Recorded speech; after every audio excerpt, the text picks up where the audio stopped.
Мен Ақсай қаласының номері 3 жалпы орта білім беретін мектебінің 4 А сынып оқушысы Бейсенғали Саны. Назарларыңызға экосән номинациясы бойынша экомикс киімін ұсынамын. Қазақ қызын намысын сыңғырлаған сезімдей, ей шабибі домалаған. Адамзатта болса екен деп мейірім, табиғатты қорғау болды пейілім. Қалдық затты лақтырмай қоқысқа, тігіп алдым экомикс киімін. Ал әдемі кажи киме етікті, гүл орағыш материалдан мен тіктім. 20 дана сүт қорабын қолданып, белдемше мен тақияны бекіттім. Идеямды экосәнге бас қылдым. Пластиктен сөмке жасап жапсырдым.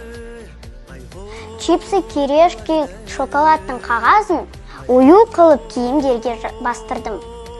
Ал сырға мен шашпауымды темір шынжырдан жасадым.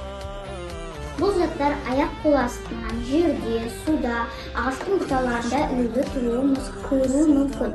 Бұндай жағдай әрине ешкімге ұнамайды.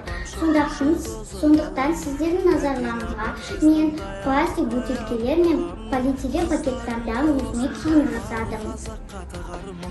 Осындай қоқыстарды біз өңдеу арқылы қоқыс үнемдеуін азайта аламыз. Қоршаған ортаны қорғайық. Адамзаттың табиғатсыз күні жоқ, табиғаттың оны айтатын тілі жоқ.